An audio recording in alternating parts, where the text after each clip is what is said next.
Oh, welcome back to the Just Show Up show, this time with my very good friend Monique, who has in the meantime become a relationship expert. And I have been learning from her through voice notes and book exchanges. Me and Monique actually met when we were both kind of going through our first divorce. And that's what got both of us kickstarted on a journey of trying to understand kind of what went wrong and more inner healing for ourselves and inner exploration. I think there's kind of like parallels, right? Like there's one side which is relationship with the other, and then there's the other part of it which is like, wait a second, like I have trauma. Like a lot of these things that I was reacting to in the relationship, and also the type of person that I attracted in the relationship is a reflection of my trauma. And now, after all this big research period, you kind of came to the conclusion of the tantric model being your favorite. So we are here today to learn from you. Well, I didn't go into it with the idea to kind of teach it. I just found it very interesting because I kind of think I first went into like, obviously, like you said, like digging into your childhood trauma and trying to figure out like the dynamic of the relationship, like why was it what it was. And then, obviously you try to be like, okay, what did I contribute to it? So then you go into your childhood trauma, and then through that, it's a lot of psychology and kind of like therapeutic mind-based understanding of like what went wrong in the relationship. And it worked for a while, but I got to a point where I was like, okay, I understand really well what happened and I understand why everything happened, but I still can't really shift out of it. Like it's still kind of stuck inside me. So I feel like I need another tool. And then kind of like I listened to a lot of dating advice because I was now single. And then I had two other relationships that didn't really work out that well. And then I was like, okay, I really need to just learn how to like manage relationships better. So it was kind of a mix of like dating advice, but a lot of the dating advice, it didn't really work for me because it didn't come from a spiritual perspective. So I Mm, wanted something deeper and I wanted something because I think like what happens with Tantra, I think there's two kinds of people that go into it. And one is people who want to, their main aim is for sex. And they hmm. use Tantra as a tool to gain sex or improve sex or whatever. But for me, it was like a spiritual path. Like it was more like my aim is a spiritual path, but I want to be able to use relationships to add to that. So I kind of wanted I speak more to that kind of person than the one that kind of just wants to focus on sex and then Tantra becomes a tool. Like Mm. for me, I want my life to have like spiritual meaning. So I want to have relationships. I don't want to be a monk or a nun or something like that. So I just want to know how can I make my relationships fit into that kind of mold. So yeah, so then I went very deep into kind of like some tantric studies and I found it like really amazing because it takes a yogic approach. So it goes from the point of, because yoga is a posture, right? If you do yoga, like you put your body into certain postures and then somehow that affects everything. It affects your health, it affects mental well-being. Like anyone who does yoga knows that somehow putting your body into that posture really has an effect. And then the same thing, like in relationships, like because of the way we think and because of our trauma and our wounds, like we show up with a certain posture. And that's what I felt like I couldn't get out of that posture. Wow. What I like about Tantra is it works less with the mind in the way that psychology does, and it works more with like your body. Like your body becomes the tool and the instrument. So you put your relationship body into postures that are unusual for you. So you would do the opposite of what you kind of normally do. So you actively put your relationship posture differently so that things can show up differently because we evoke from each other, right? So if you show up in a certain way, even if you change your partner, you're still going to evoke the same thing out of that person. So we have to be very conscious about like, what is it that we're embodying and what is it that our body is like communicating? Because Mm. often from the way that we think, like we don't think people can read us very well. We think we can hide things, Yes. but it just all leaks out. Like people can sense if you're insecure or people can sense if you are needy in a relationship, like all these things through your body language, through what you say, so many things, it just kind of comes out. So I think what I like about it is again an awareness practice that's kind of like being aware of like what's happening inside you, and Mm. then using your body to create a completely different experience. So maybe for you it would be the same, like a lot of our trauma was maybe in being very masculine, in like we kind of lost, I think a lot of women have lost like a connection to their femininity. And it makes us feel like life is a burden. It makes us feel like, oh, there's always stuff to do. And it just, there's no pleasure. And I think that's what I really liked about Tantra too, is like the way to heal your relationship wounds if you're a woman is through pleasure. So it's this big yes to like enjoying your body, to doing things that feel good, to come back and like so there's not a lot of places in our lives where people give us like a yes to pleasure. Like, Mm. yes, you can eat a little bit of chocolate, but don't eat too much. Or like, yes, ice cream is not healthy, you know. And then to have someone say, like, you are made for pleasure, like your body is made for pleasure. You are a gift to the world in the sense of how much pleasure can you run through your body.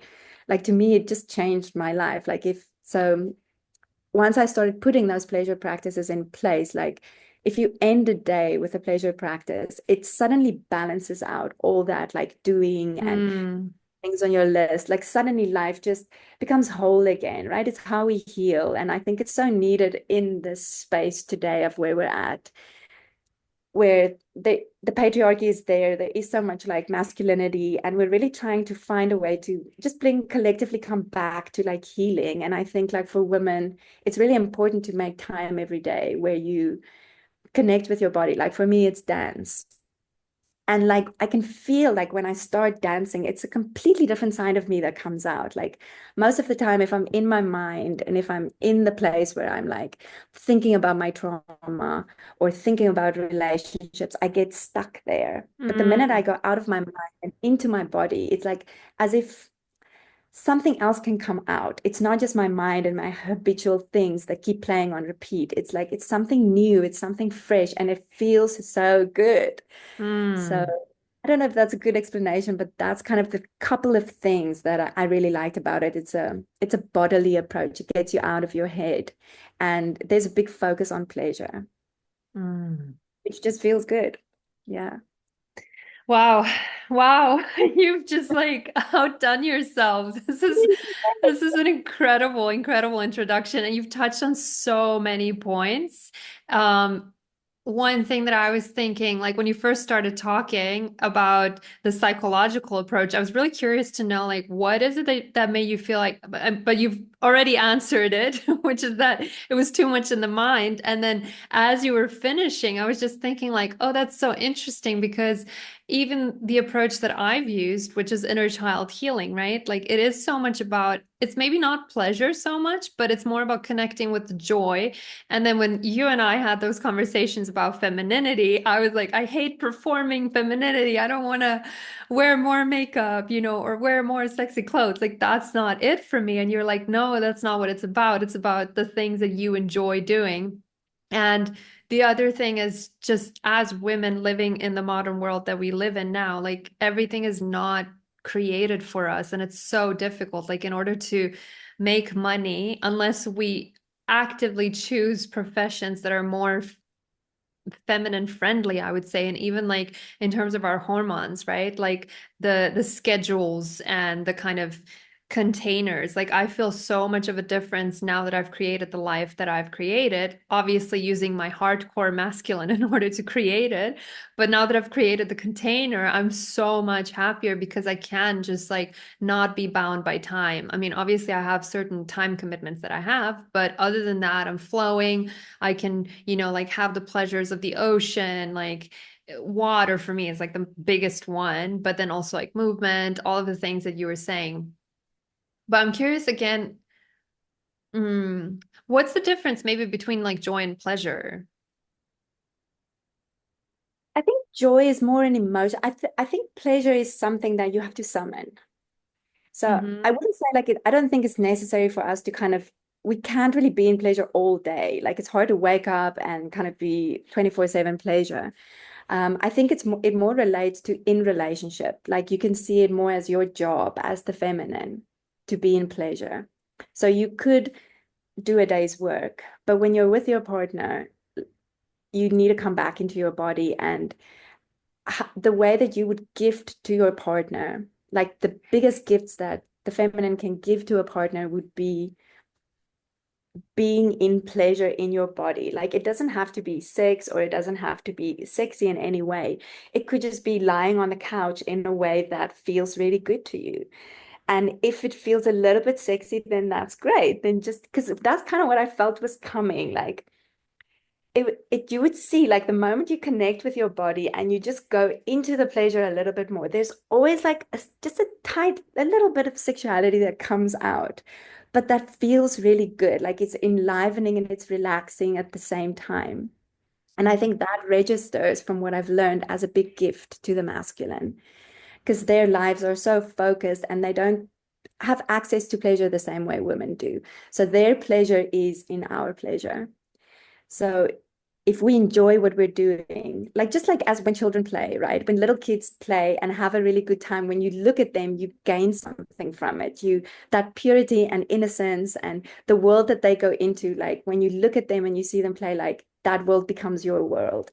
So I think it's the same for men. Like if they see a woman just lying on the couch reading a book, but she enjoys her body in the way she does it, or she's cooking a meal and she's putting on music, drinking a glass of wine, maybe she's dancing while she's doing it. Like there's just so much to in a world of like do, achieve, achieve, achieve. There really is a place for that where it's beauty and it's soft and it's natural and it's enjoyable. Yeah, so I'm sorry, say your question again. I think I went off here on my own little thing. Oh, the difference between joy and pleasure.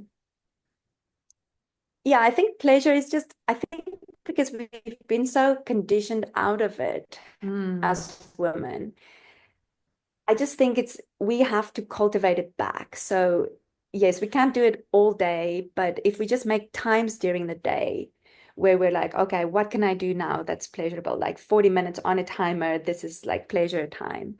Or Mm. even if you're waiting at a bus stop, or there's certain instances where you're doing something that's not technically that pleasurable, just to connect in a way and be like, okay, do I feel the wind? Is there a breeze blowing? Like, does it go through my hair? Does it feel nice? Or um, let's say, for instance, you're playing with your kids, like put a little bit more joy into tumbling around with them, or like picking them up, like any way that in moments you can just bring pleasure in. And I think it connects to spiritual practice too, in the sense of that it is all about being present and Mm. aware, and the body becomes the tool for doing that.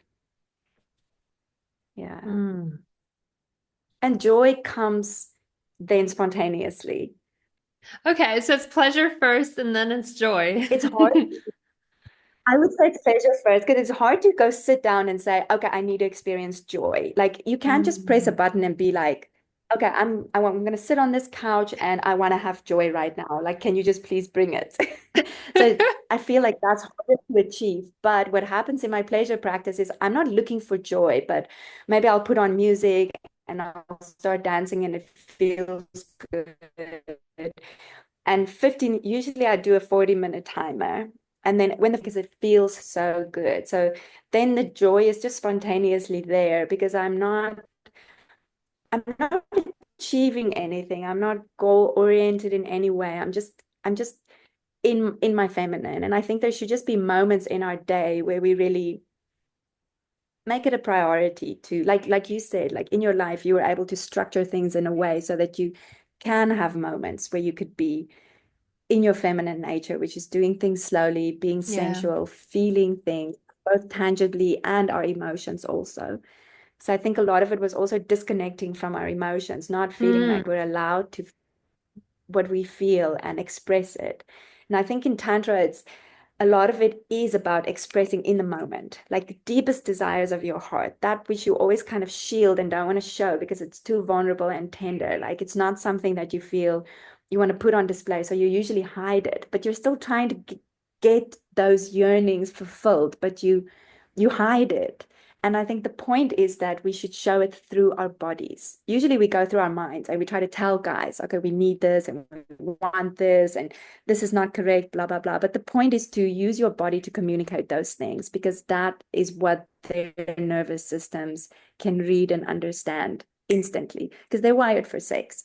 And not that it has to be sexual, it's just that is the feminine. Like guys don't experience emotions or express emotions the way we do. So when we do express and emote like that, it's a gift to them. Mm. But we always we need to hide it, and then we use these strategies to go about having our heart's desires met instead of just showing it like in your heart and through your eyes, maybe kneeling down in front of him, holding his hand. I don't know, whatever it could be. I don't know what your desire is, or like my desires would kind of make me maybe go into a posture like that. Like, it's like, I want you to love me, like, I need you. And usually we feel like I should hide that, Yeah. but we, yeah. I want to know more about this whole hiding emotions thing. Can you elaborate more on that? Because that was quite an aha moment when you said it. It's like we're conditioned to not go into pleasure, and we're also conditioned to hide our emotions. Yes, I think because it's very vulnerable and we're so scared of rejection. So as women, we put a shield around it. But that's exactly what men want. That's exactly what they want to see. But then we hide it from them, which defeats the purpose. We want it so badly, but we don't want to show that we want it. Yeah. Like So what do the I men think it's want just like when I you're think it's saying, just like mm, we have a misunderstanding sometimes. Like obviously a guy doesn't want a super needy girl all the time.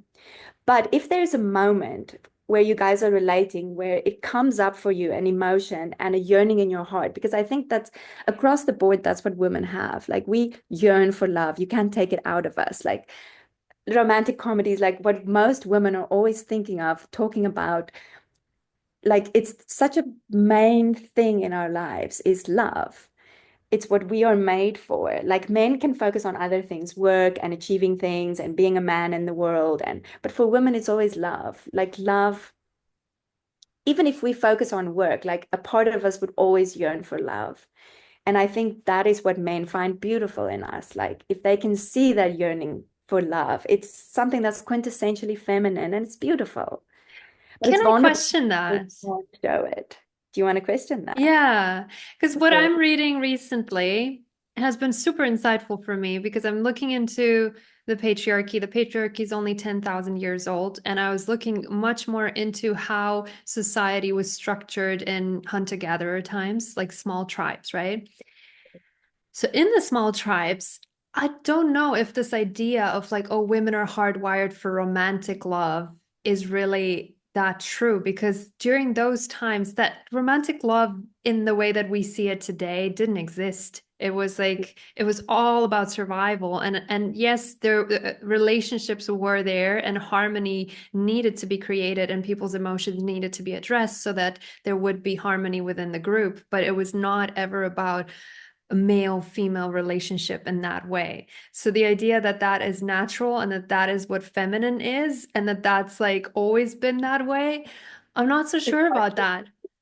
I agree with you. I think like in modern society, we're kind of, how can I say, like love deficient because we're Mm-hmm. not living in tribes anymore and we don't have a lot of kids and other women Yeah. around us, right? So we're love deficient. Yeah. Romantic love gets blown out of proportion for Yeah. women.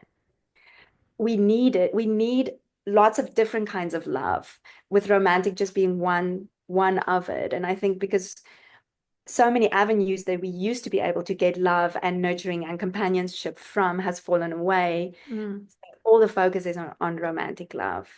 Mm. I'm not saying that's a good thing, but I think it's hard to, I think most women right now would probably in some way be focused on romantic love. Yes. But um that's what I'm curious about. Like, so someone like you who's really into relationship study now, and even thinking of doing relationship coaching, for example, like, would you think that that is a good thing, or would you then suggest, because in a way, unless all of these things come natural to you, because this is really good that we're having this contrast, because I feel like you're very much in the feminine and you really want it and you're like, I can't live without love. And I'm kind of like still in my anger mode. I'm like, Yes, yes. screw it. Like, I think um, you recently came out of a long relationship, so I think you need a period like that. yes. And But at this, I wouldn't say no. Romantic love shouldn't be more than 20% of your mhm, life. I think that's what happened to me too. I was in a relationship and I wasn't really happy in the relationship. And when I got out of it, I was kind of like, okay, I'm doing well financially. It's not really a problem. Like money is not where I need to focus right now, but I really feel like I'm lacking in relationship skills. So I'll focus on that. And then I kind of went like 110% into relationship stuff. I was like, this is the most important thing right now. And because I didn't have to work a lot, because I had a certain amount of freedom and like financial stability. So I think it just took up too much time in my life so that it actually pushed guys away. So I mm, feel like it was good. I learned many lessons, but I would never do it like that again. I still feel like you need to have a very well-rounded life with women providing, I would say, like 60% of your emotional support and nurturing and love and connection through women. And mm, then say like another like maybe 30% should come from the man. Okay, obviously a big part of it should come from ourselves as well. mhm. But if you had to cut it up like that, I would say like women are still more nurturing. Yeah, It a gives lot. we more love in our feminine relationships then, and it's the kind of love we need. Yeah, Yes. yeah. And then it's a different kind of love with men, and you can't put all of that on a man. So They're not. what does that love with the man look like in terms of how much time do you like let's take a normal week, for someone who uh let's say a small business owner, let's say you work whatever. We'll give you a lot of time just for the sake of this illustration. So let's say you work some 15, 20 hours a day a week, and then how much of your time would you spend, how many times a week would you meet your female friends and how many times a week would you meet the man, or would you live with him? What would be the expectations? Like what would it look like? I think it's very personal, especially of where we're at right now, where relationships, like we all know, it's not about financial security anymore. It's not about social status. Like for some people, it is still about that. But for the majority of people, like we can choose what we want our relationship to be. There's no need for a relationship. We can all function and survive without relationships. So relationships becomes more something that we can mold and be like, okay, what do we want it to be? Mm, So I think it would be very personal. Um, but I think it takes a very good level of consciousness to be able to know what you want from a relationship, to be able to negotiate that with someone, mm, then to have the skills to support a completely unique relationship. yeah. You can't really look to your friends anymore. You can't look to your parents or to other mentors. Like it's a very personal thing. Mm, But then I know like you did some research that said like it needs like 15 hours a week. yes. I feel that would people would find the time. Like it's I feel well off. I don't know how people would do it. Yeah. Well, that's what that model was saying. It's the model of the marriage builders and it's the model of the love bank. And they're basically saying that you need to be in a surplus within your love bank. And the way that you get into a plus is by doing the things that your partner likes and they do the things that you like. And then if you do something they don't like, then you get into a deficit and you go into minus. And once you've passed zero and you're into the minus, you start hating each other.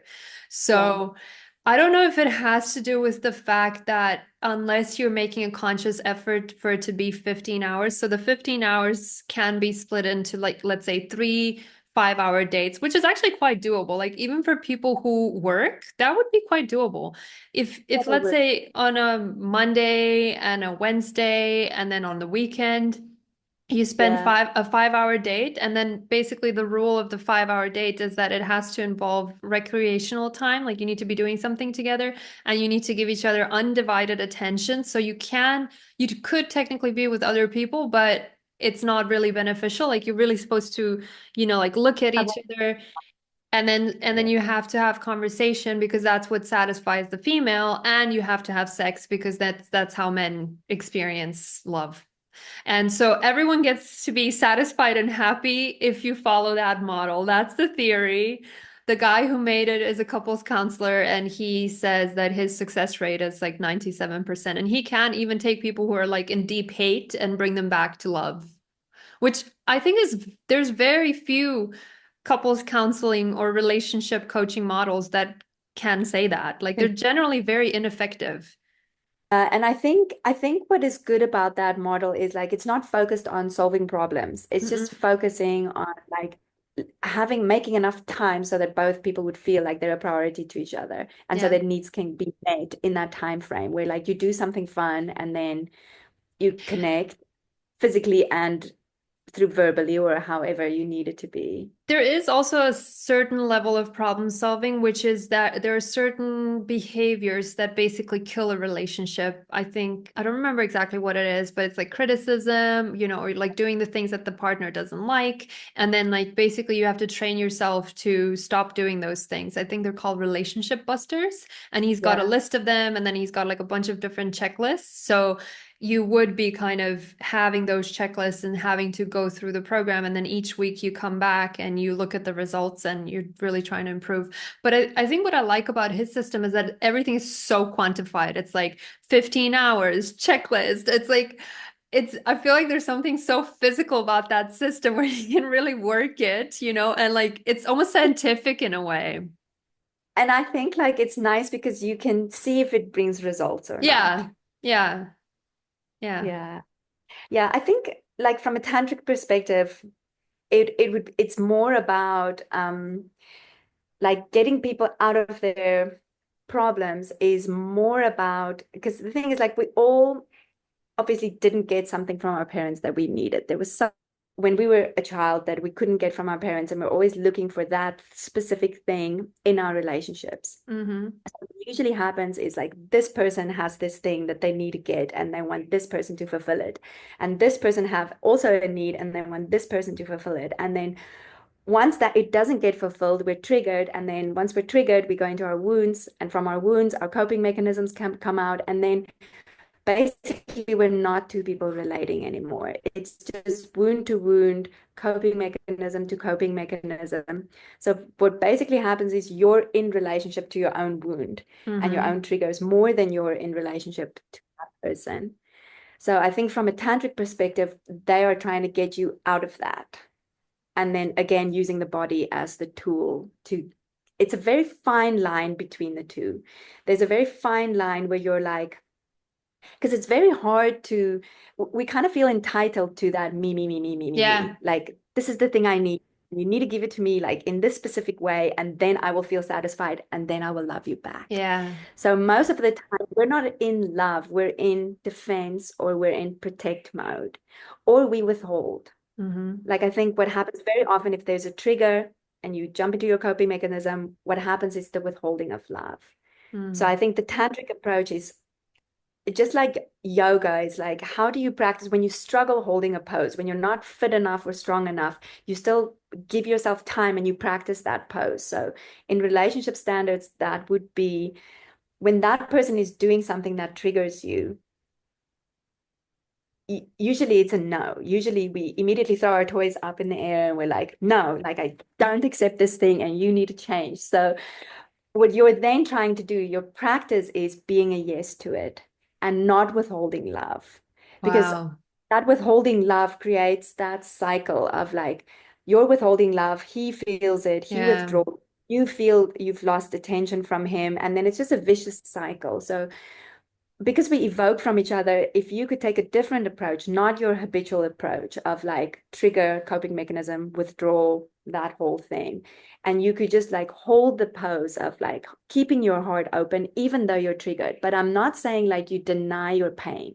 It's not Mm. like you're saying, oh, I'm not going to say I'm feeling hurt. I'm just going to hold it in. I'm not going to speak my truth. Like you do still do that. You, as the feminine, you're still going to show your heart's pain, but you're not going to project it on him. and then you're going to be a yes to his withdrawal, or you're going to be a yes to his rejection in an attempt to break that vicious cycle, and you hold that pose until it evokes something different from him. I don't know if that makes sense. Yeah. So that kind of goes almost similar to Alison Armstrong's thing of like men are responding to women, Yes, right?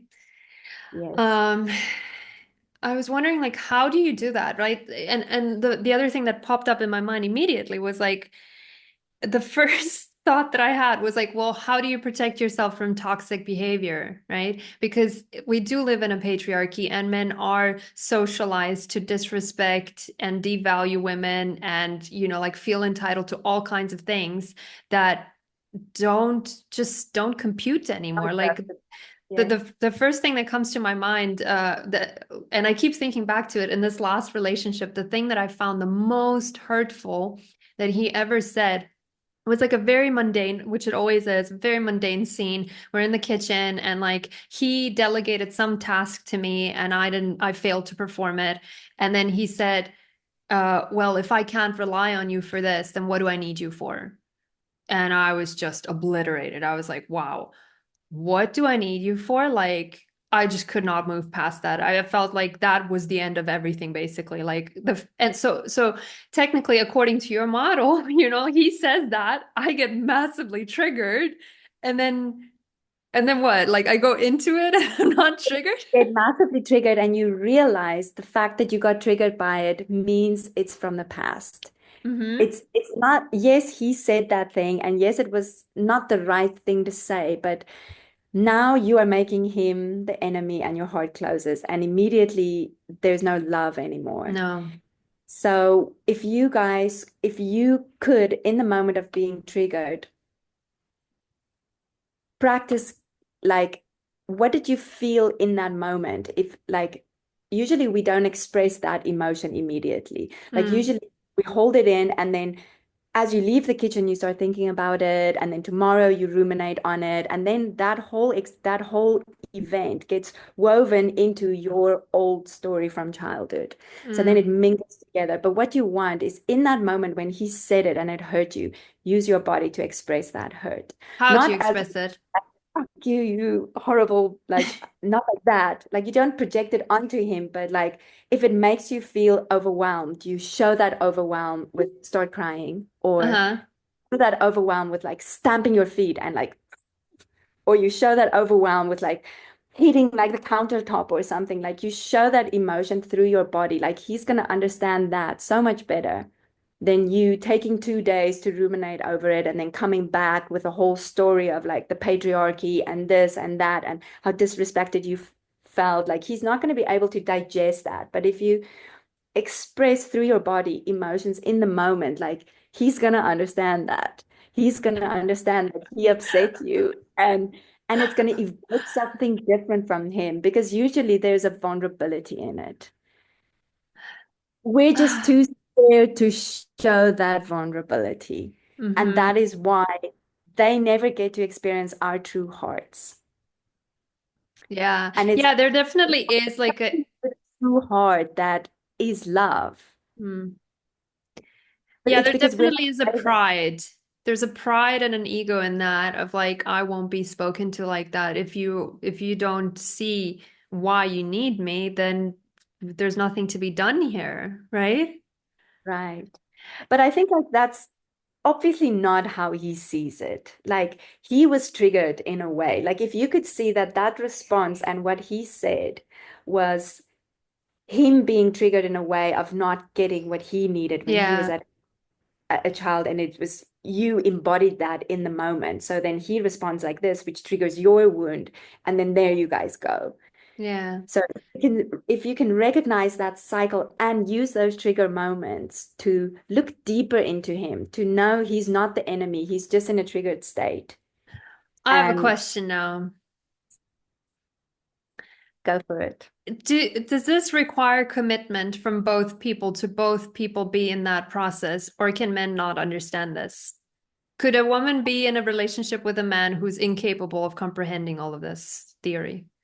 I think like you don't need to explain it to them with these kinds of words or show them a video that explains it to them. But I think if you, in the moment, in full expression, show your heart and show your hurt, they will understand it. They're not idiots. Like I think they can't express emotion the same way we can, but they can read emotion.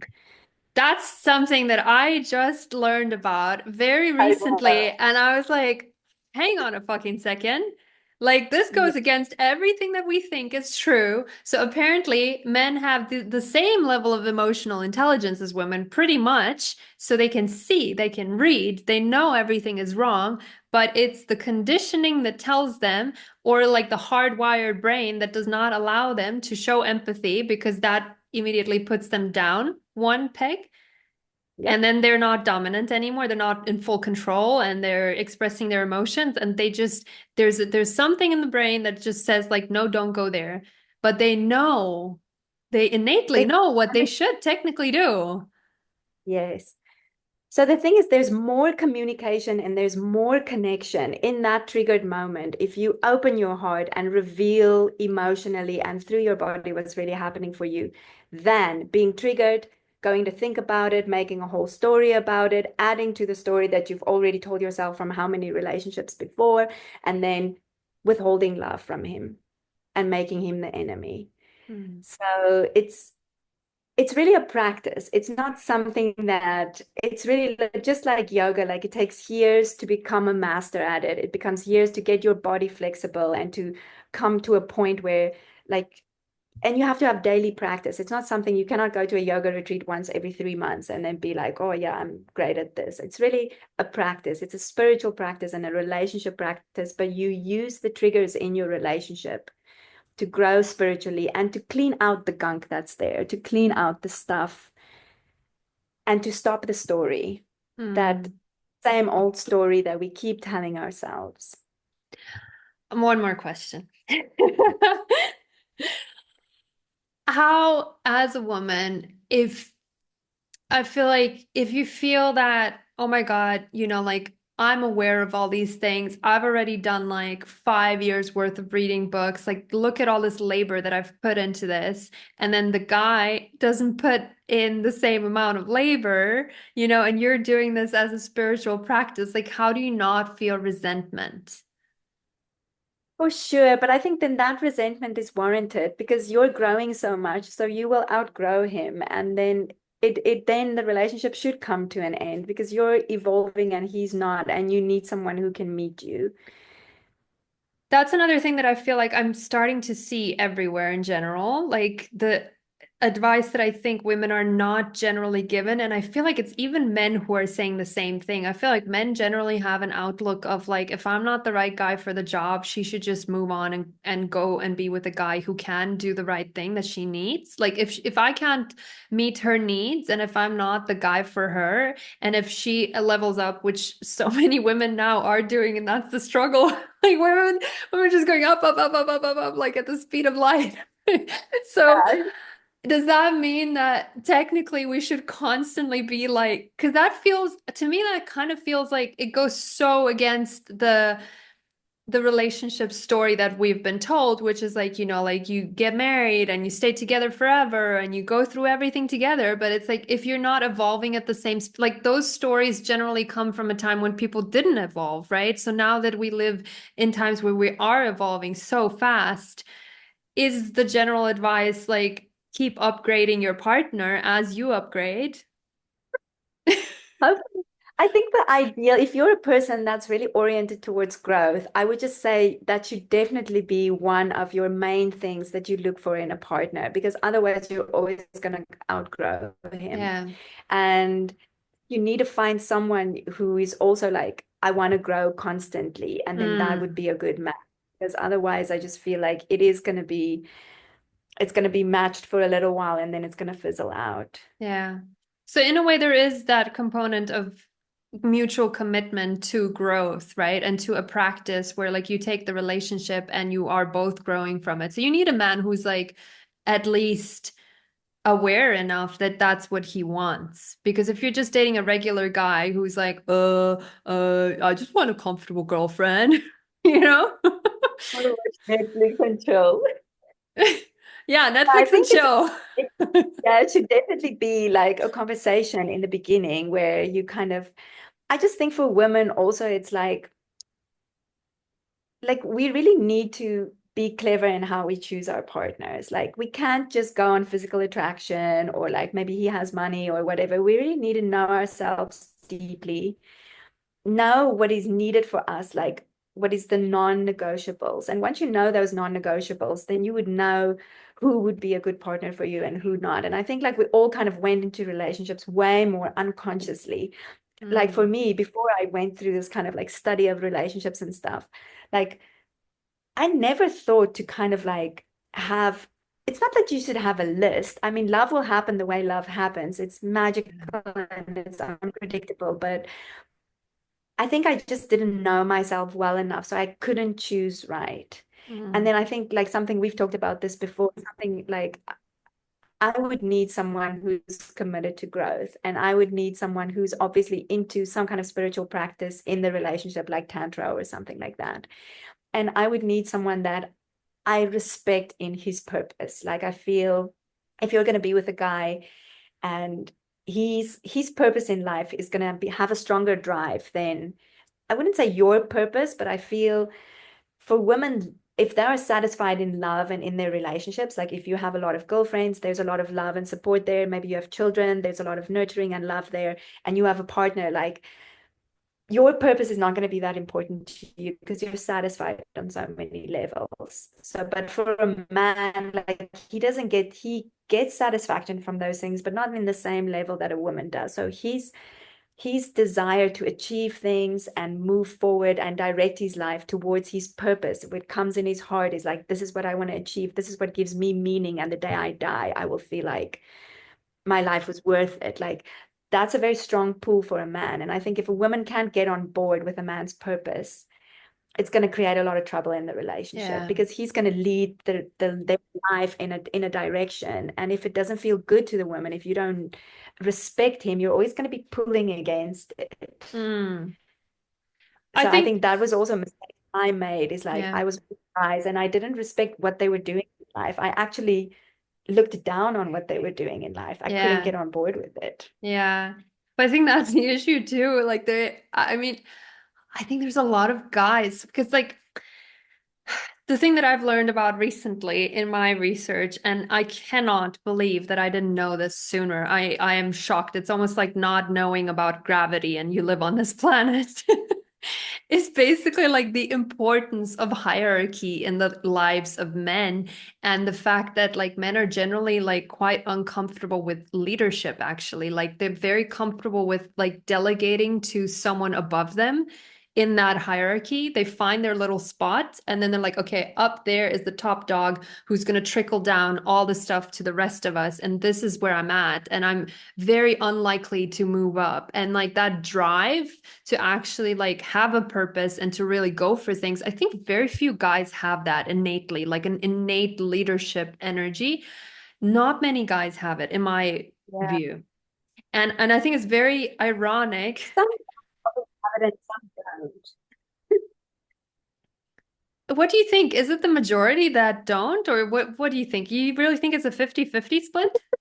I feel collectively men are very wounded too. Like we've Yeah. talked about this, right? Like a lot of men are really struggling. So I feel the men who have a strong purpose are guys who've been through their hardships and worked through it. They didn't just accept it and kind of, how can I say, like guys kind of sometimes deny their hardships. Like they try to Yeah. escape it through like video games or drugs or alcohol or girls or whatever. So I feel like those guys who didn't really grab their hardships by the horns and worked Yeah. with it and got through it, they're the ones who just don't really have purpose. And then the guys who kind of have really worked through the difficulties, they found something in there that was meaningful to them. And because of their pain, they're working in that direction to make things better.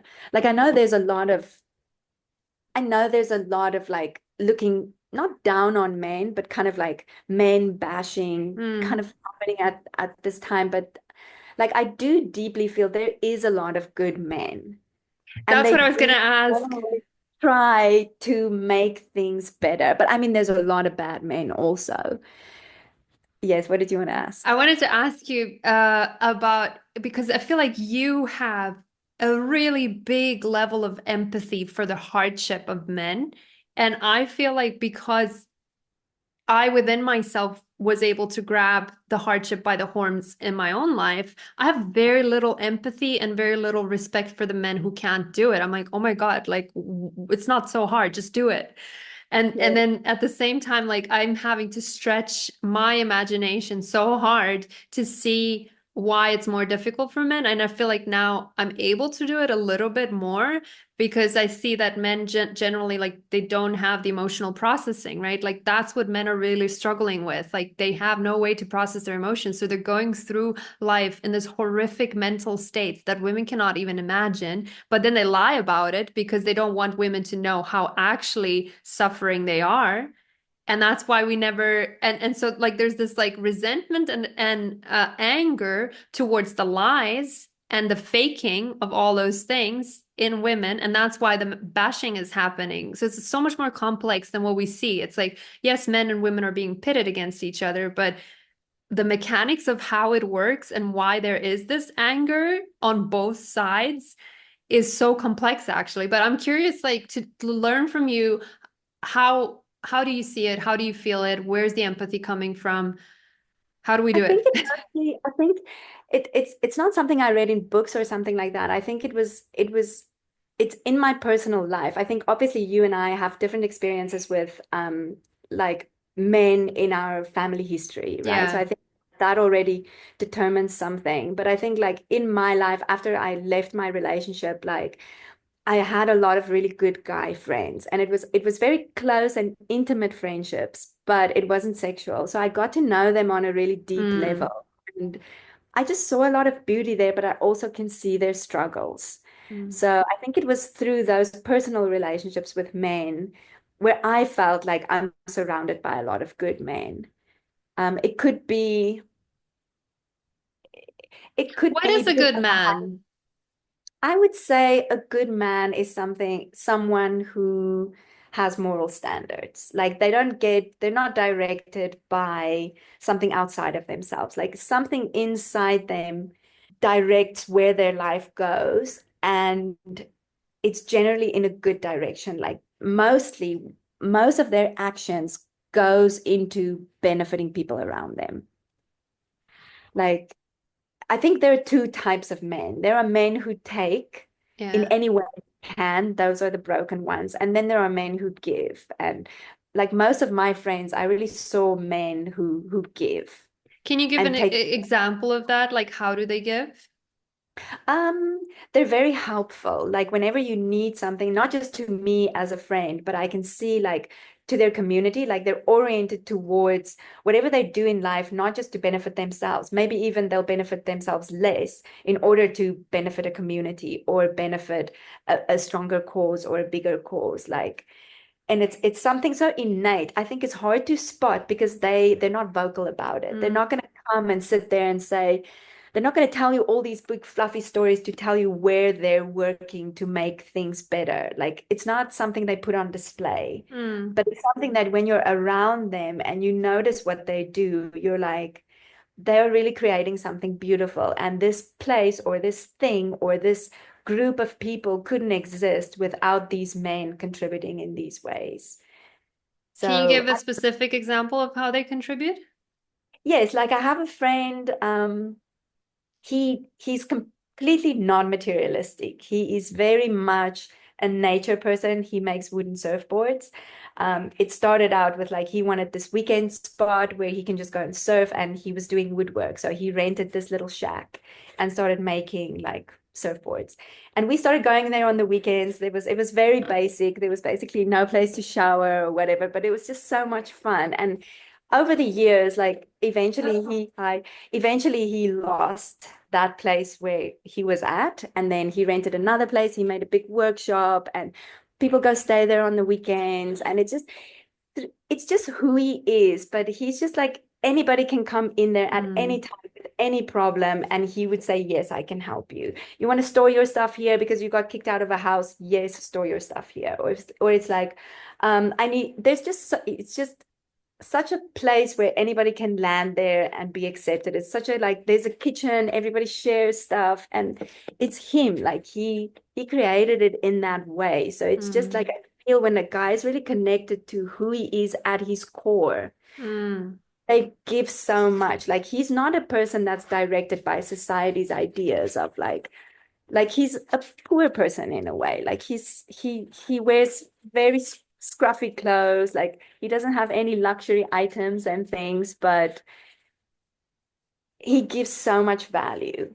mm, mm, Yeah. And then the other friend who builds like mountain bike trails, like it's his passion and like the amount of work, sweat, blood, and tears I've seen that man put into this business of like allowing people to connect to nature and have fun and adventures. Like and the capability he has, like he can like lay electric wires, he can do his own piping, he can build a bathroom. Like it's just so much skill, and then the heart with which he does kind of like the work he does, like I can't help but respect it. So I just feel like I have a lot of mm, examples of really good men, and mm. that's why like I feel like because of my friends I could never hate men Yeah.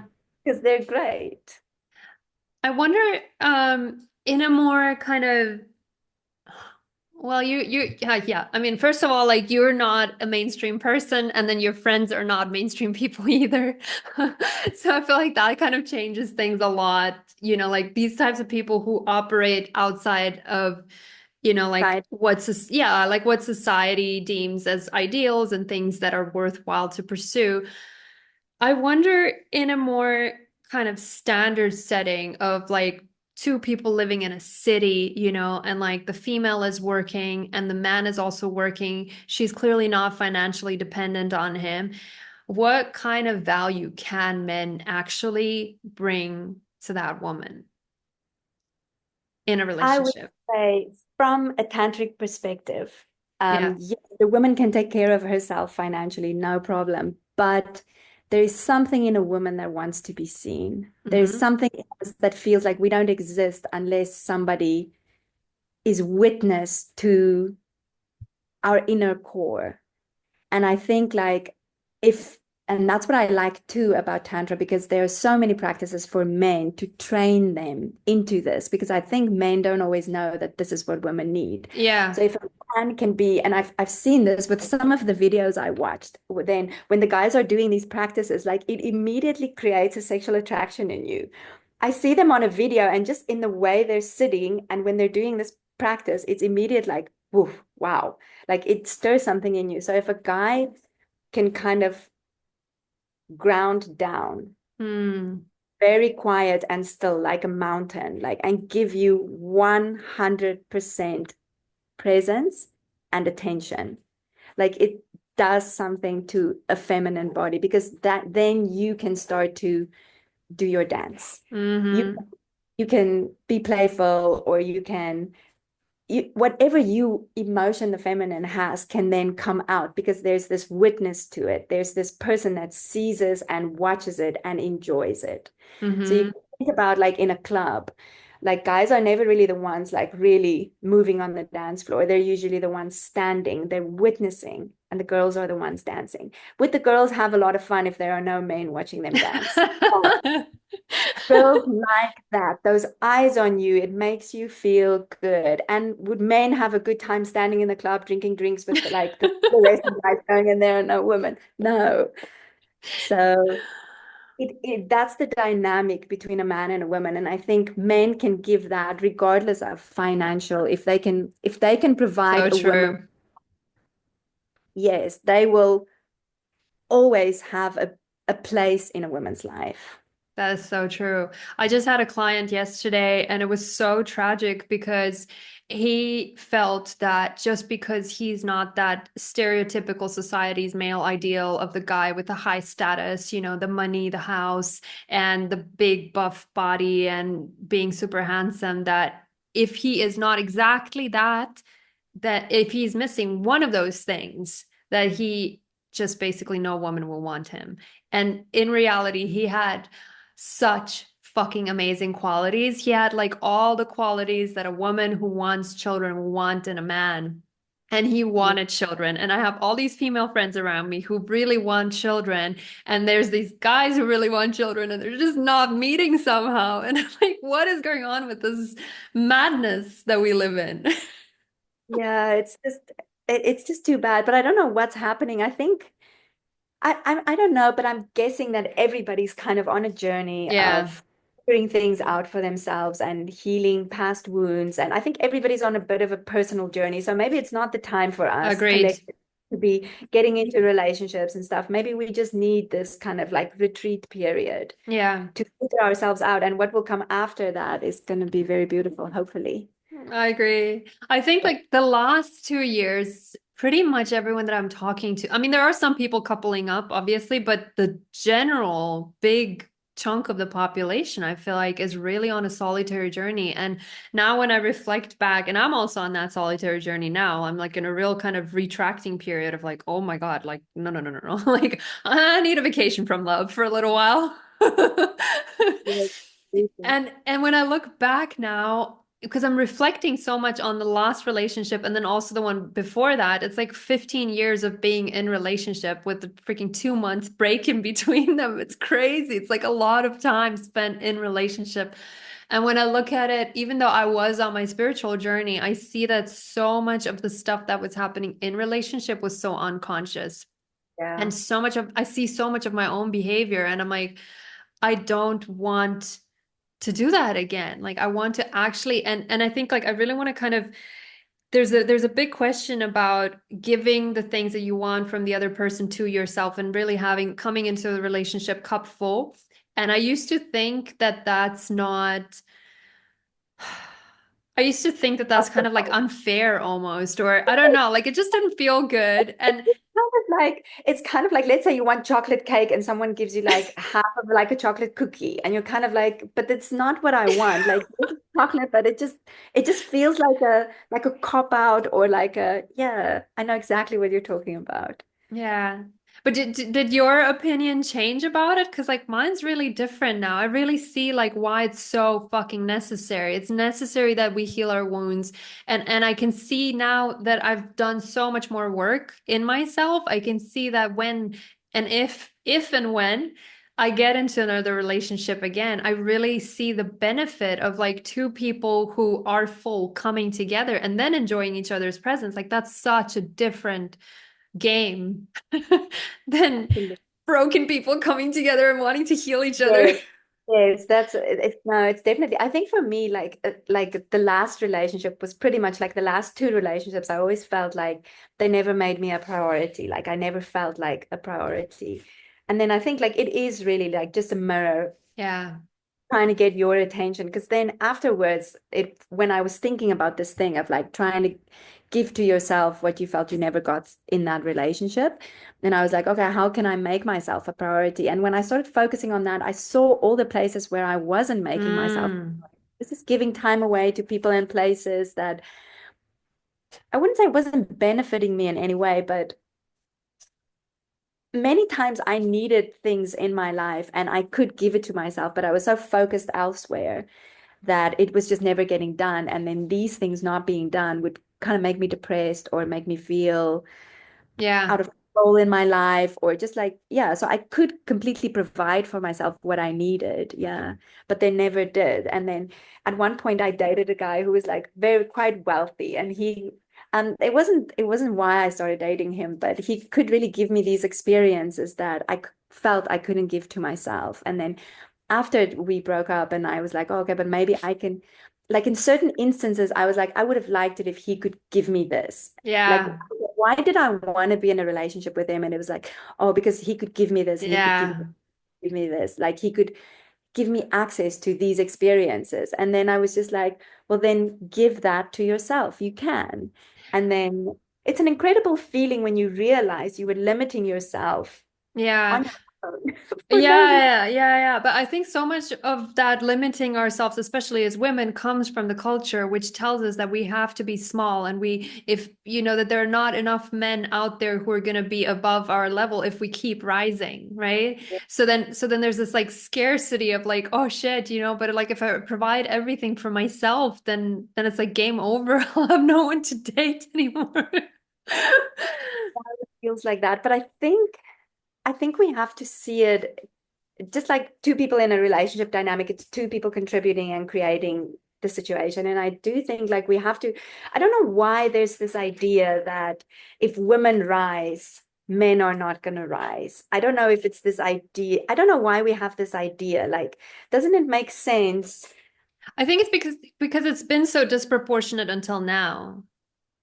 But don't you think the fact that we rise as women so quick and so high would at some point have an effect on them and I kind hope of so. prune a tree, like push it to do what it needs to Well, I do? think I think that's what women have been hoping for since the 70s, you know, that if women evolve and start going up, that it's going to motivate men to do the same and like to come and meet us. But I think in general, because men are so emotionally crumbled and they're not seeking the help that they need, there's so much stigma there.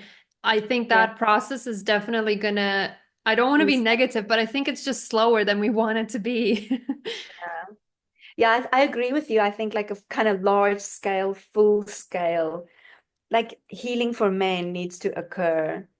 But I think Yeah. before that can occur, I think women have to realize the pain that's there and to realize like the patriarchy hurt them just as much as it hurt Oh my us. God. I swear to God, I think So, about this on a daily basis, and I'm really convinced the patriarchy hurts men more than women. And now in my practice too, I'm starting to notice I have less female clients because I kind of feel like there's less that I can help them with. Like I can help women with certain things, you know, such as like playing small and not feeling confident, not being assertive, those types of things that women struggle with.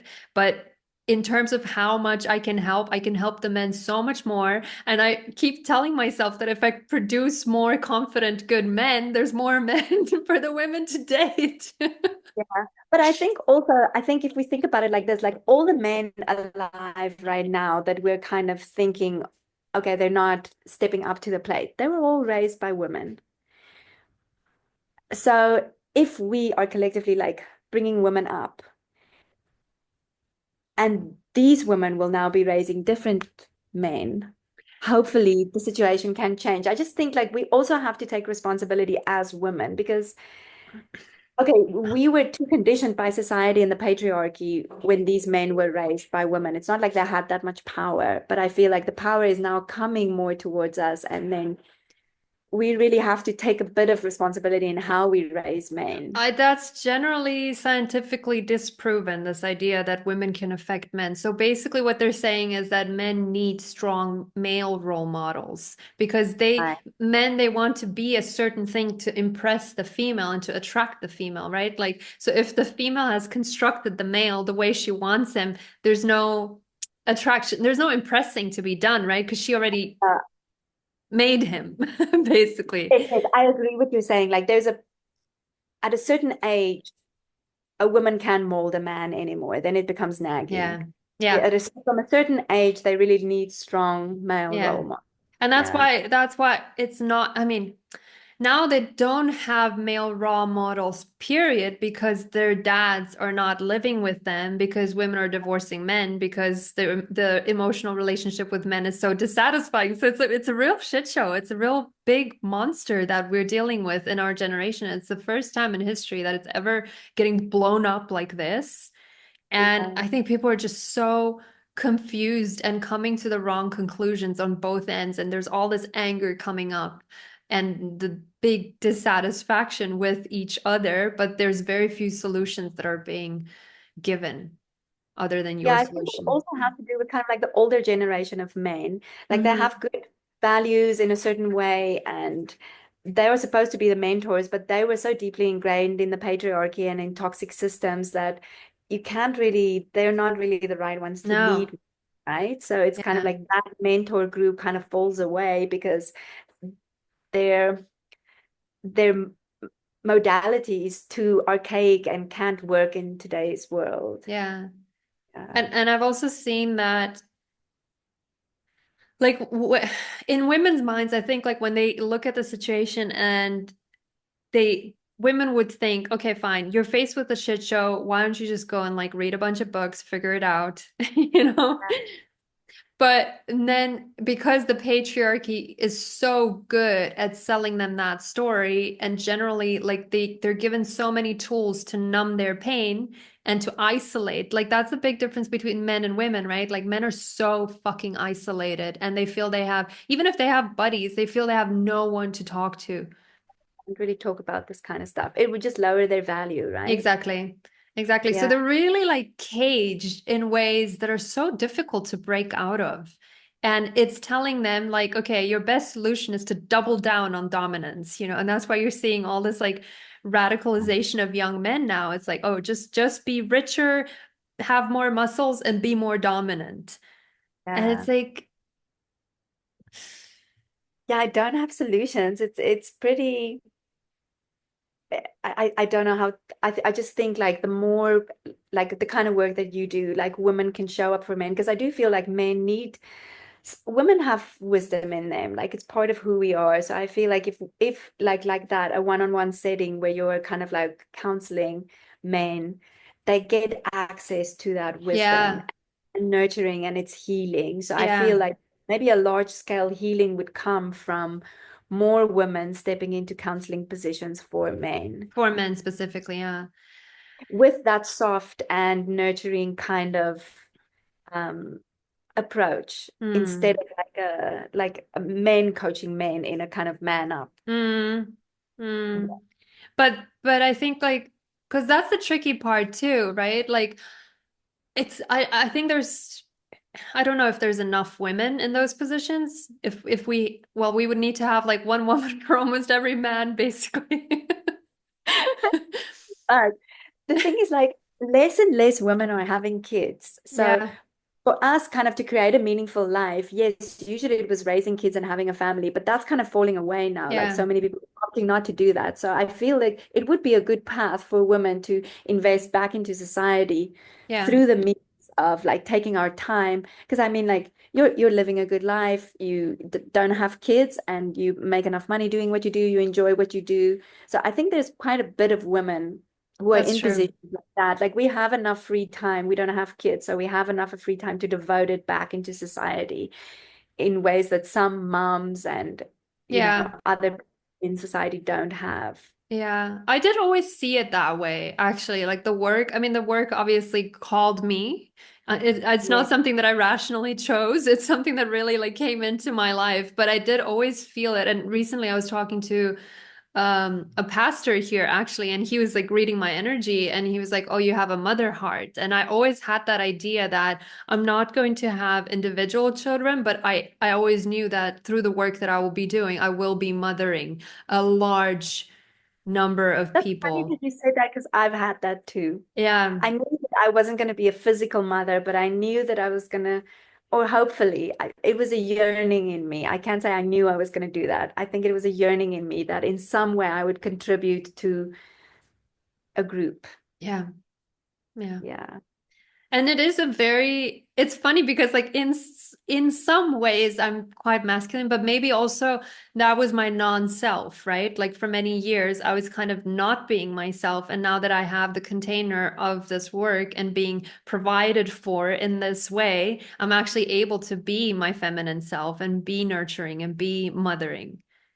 I think being in protect, like in that mode of being like, I need to protect, that's Mm, masculine. You mm. know, men would feel like, oh, I need to protect something. I need to protect this child, or I need to protect this woman, or I need to protect these resources. So I feel like if we went through traumatic circumstances that hurt us and nobody was looking out for us, we feel like, oh, we need to protect, and then we're in our masculine.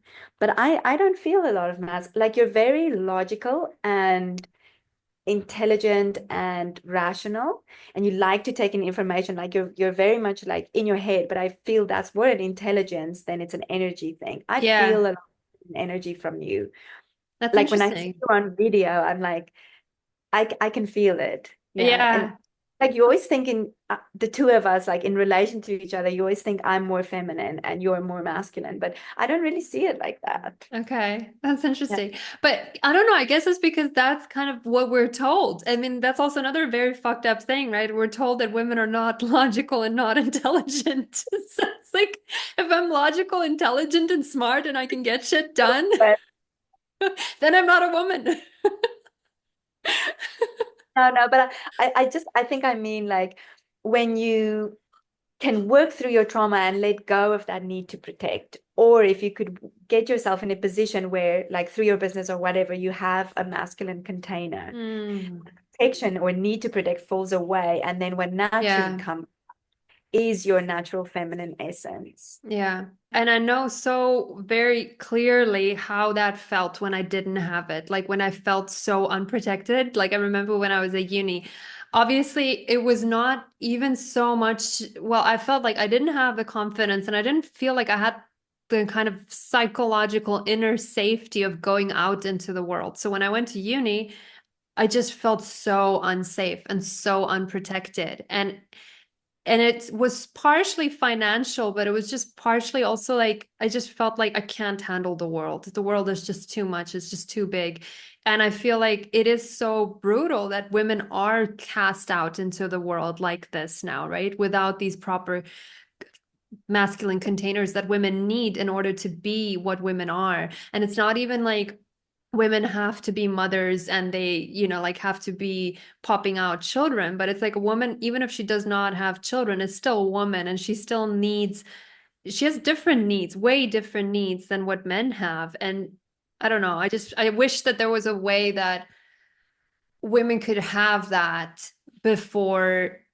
I don't know. I just wish like I wouldn't have had 10 years where that wasn't really like within my control also, right? It's very different whether you have that provided for you by someone else that has a power over you, right? Like when you are in relationship with someone who's a total provider, that puts you in a disempowered position. And I've had that experience too. And it didn't really like put me in a better position either. Like I created this for myself after that. Yeah. Yeah, I think if the person that is providing for you doesn't have your best interests at heart, Mm, and then obviously it gets into a toxic dynamic. Yeah. mm, mm. But I just kind of feel like, yes, men and women kind of need each other still so much. Like, so I could just see how women in counseling positions would be leading men through wisdom and through their emotional issues, and helping them understand kind of life on a deeper level.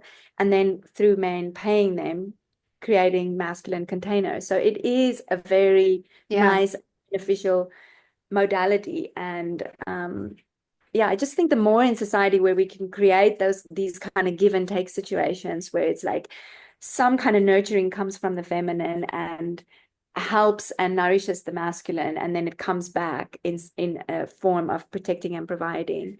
It could be a very nice model for I how. agree. I agree absolutely because like what I also find so interesting is that all the way up until like let's say 2 generations ago, men all had access to women's nurturing. And the reason why they're crumbling so hard now is because they're disconnected from women's nurturing. They cannot live on their own. They can't figure all their shit out on their own. As much as they love to tell the story of like how much of a leader they are and how much decisive they are and how that I think is all like not quite true. Like they can't really do that all on their own, and no human being I think can really do everything on their own. And that's the big lie that men love to tell about independence, and stoicism and all those nonsensical ideas. And that's what really hurts them, actually.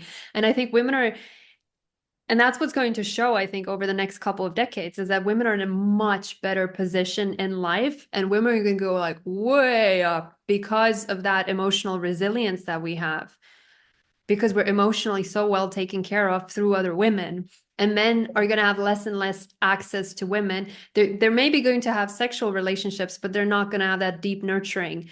And I see Yeah, it with my clients, like when they come to me, they're in such bad states, actually, like really quite bad states.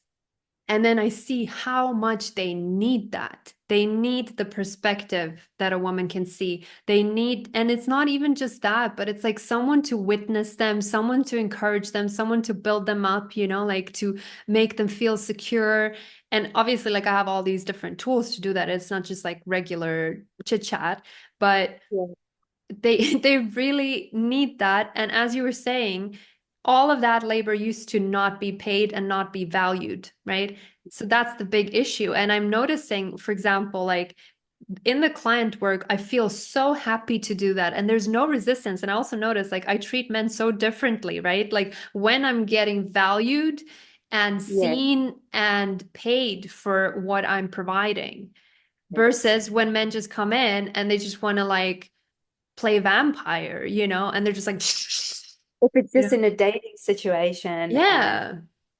I'm very unwilling to give unless I get something back because I think that's what men have been programmed to do. It's like, no, but like really, like they're so programmed to some men feel, definitely.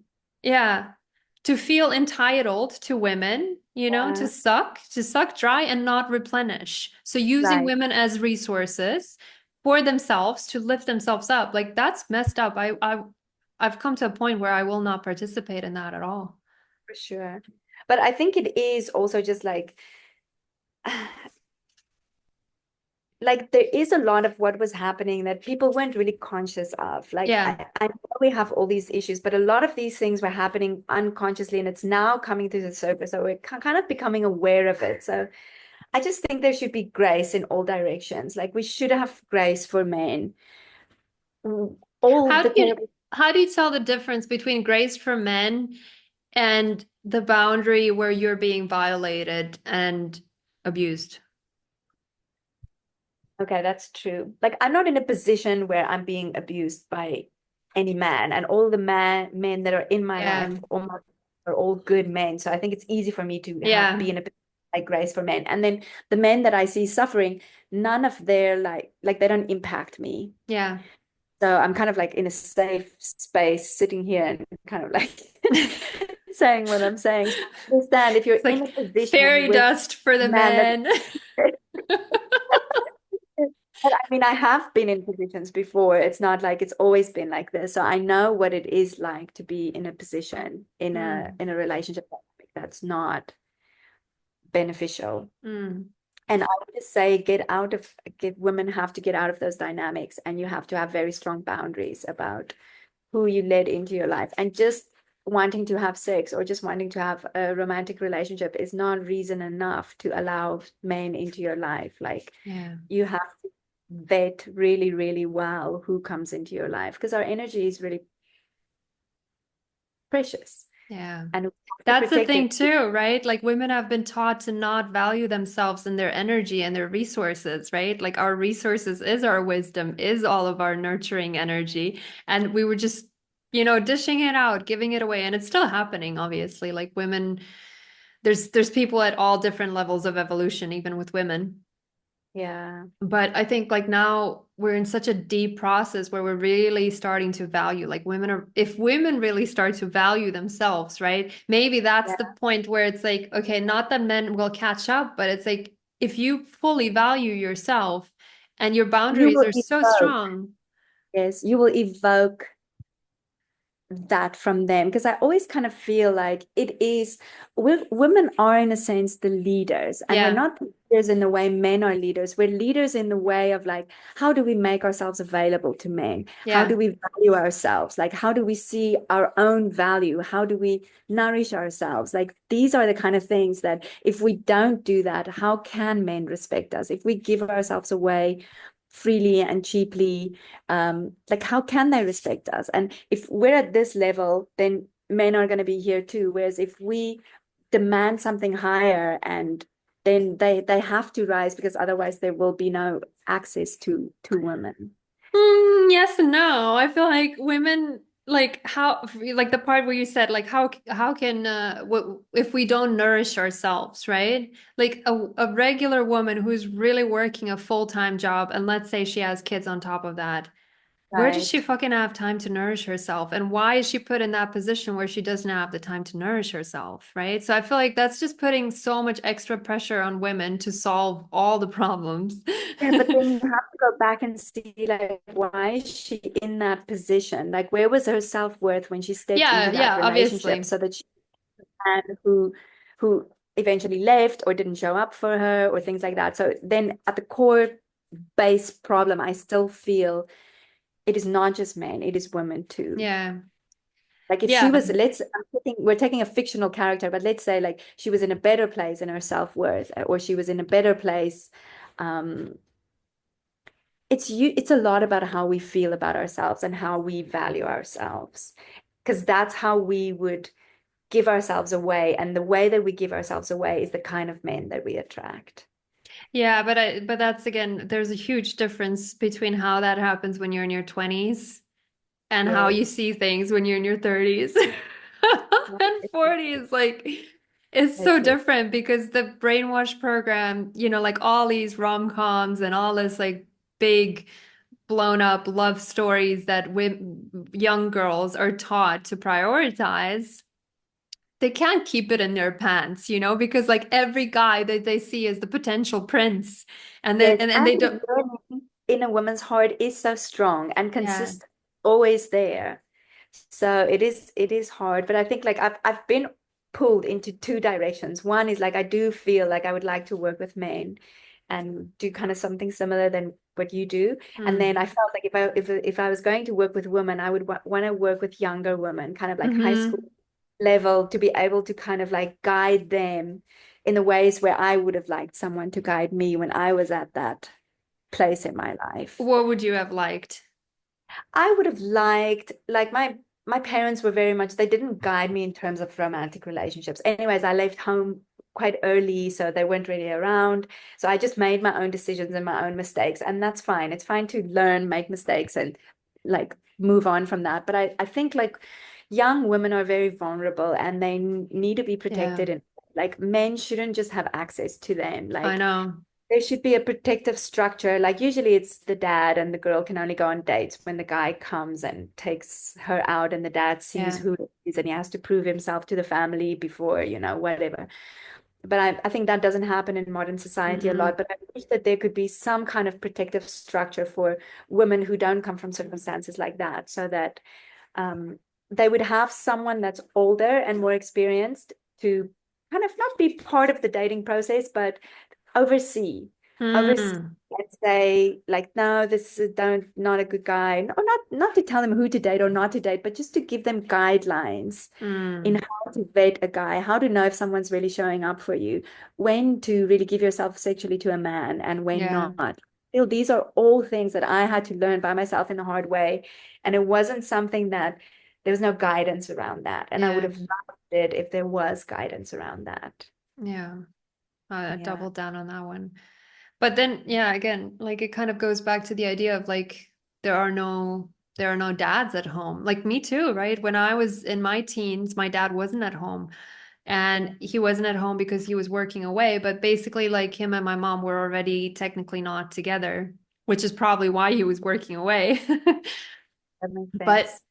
with young women, and I was just going to mention that young women are actually committing more suicide than young boys now, and I keep thinking about why that is, right? And I'm thinking like, okay, if I was a 14 or 15-year young girl now in this climate, I my first thought would be, if women are really so hardwired for love, I think my Yeah. first conclusion would be like, fuck it, this is pointless, I'm out. Like this is too hard to win because Yes. because these young girls will be seeing these young boys getting radicalized into these like crazy dominance games where they just want to abuse them. And they will just think like, oh my God, well, like what are the chances that I'm gonna end up with a good guy? Like this sounds horrible. And I'm just gonna have to like fend for myself my whole life. Like I think that's very unappealing to young women. Definitely. Like I would actually like to talk to young women to hear what is it like for them, to get Yeah. insight into what it's like for them. But I also feel like sometimes we get lost on social media, especially in this debate between men and women. Like we get lost on what's going on in social media. And I would like to know in real life what's happening between young men and women. Like what's really happening, kind of like in the dating scene and things Hmm. like that. Like I just think sometimes virtual reality and social media and stuff like that isn't always, like, it does reflect in a way what's happening on a collective level, but I don't think we should take it that much as Yeah. reality, because like real life is still real life and it's still a little bit separate from all the debates and dynamics and movements and whatever that's going on online. How young would you like to know about Like their maybe like lives? 17, between like 17 to like 21 or Mm, 25, like that period where you just kind of like leaving your family home and coming into an adult life, but you don't really have skills yet. So if you don't have parents who have life skills surrounding these things and who know how to guide, yeah, you're basically kind of not you're stepping into, there's no knowing what you're stepping into. That's the thing. yeah, yeah. Yeah. Which is funny actually, because like we are the generation that had no knowing. And that's why we made all our glorious mistakes. And which is good. But I mean, if we can help some girls Yeah, avoid some of those mistakes are really painful, yeah, you know. yeah, yeah. So So that's the future. How do we round this up? What's the last thing that you would want to tell people? Do you have any ideas? give me a second to think. Maybe you go first. Oh, what would I want to say?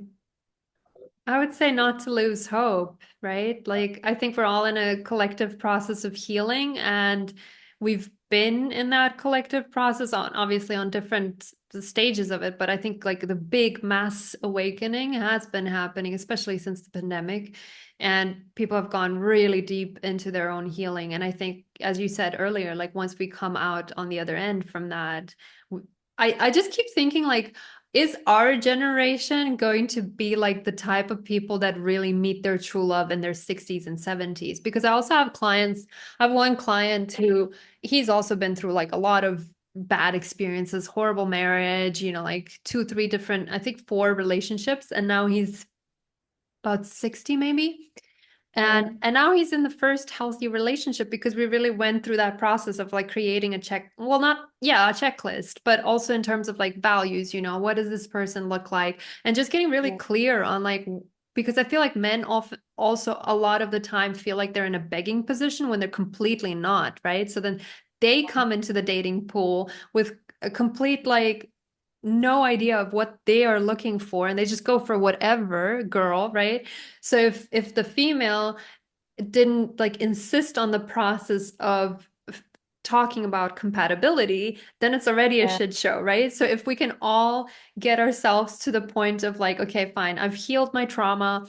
Obviously, like triggers might still come up, but I'm at least at the point where I can talk clearly about my trauma. I can inform the person of what we're dealing with. I can tell them like what are the Yeah. insecurities that might Yeah. come up for me, and they tell me theirs, and we're aware of it, and then we're both committed to the process, right? Like if you were starting out with something like that, that's a lot more likely Healthier. to succeed, right? Yes, absolutely.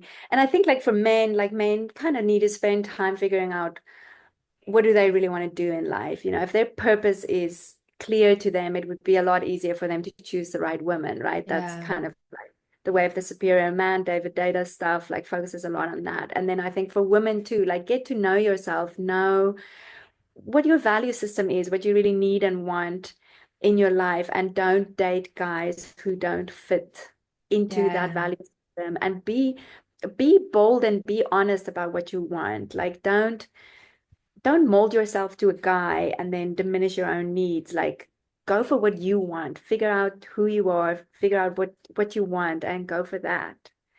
Like voice. I'm just thinking about it. I'm like, oh my God. Like, yes, like everyone was saying that in my 20s, and I rationally sort of understood it, but that Yes. drive for union was so strong. I couldn't think straight until now. It's so Yeah. strong. And maybe Yeah. that's just part of life. Like maybe we're all just supposed to fuck it up in our 20s, and then only get to our 30s and 40s and 50s and 60s. And then when we really know ourselves, I don't know, I kind of romanticize these like old age relationships because I feel like it is more Wonderful. Yes. beautiful. Yes, I think it does definitely come with maturity and from a different place. But I Yeah. feel with previous generations, I don't think did what we are doing. Like they were very unconscious around Yeah. relationship dynamics. So I think every generation has their own. I think we will have, I'm not sure if our parents will ever get into healthy relationships. I don't know if that sounds terrible, but like that generation, like would they, do you think they've learned as much as we have through failed relationships and I things like think that? so. Well, my dad is in a very healthy relationship.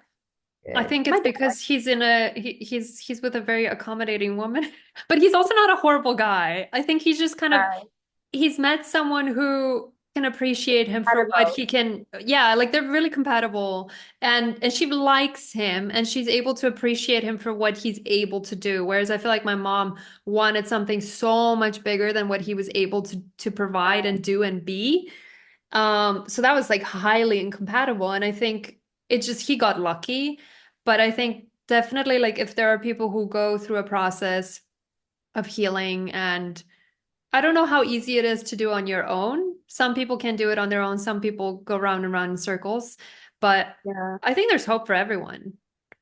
I think so too. I think like definitely like it's a difficult process. We're obviously not in an easy place, but if we usually just allow those processes to do what they need to do, I think like we will eventually, I believe that, but I don't know. I feel guys are a lot more negative about the world and about the future of humanity. Like I Yeah, always have hope. Yeah, I always have hope, and I always feel like we are going to get to a point where we're going to that's get it actually together. true. Yeah, that's actually Yeah, I true. feel Like a my, lot of men have more negative and doomsday views.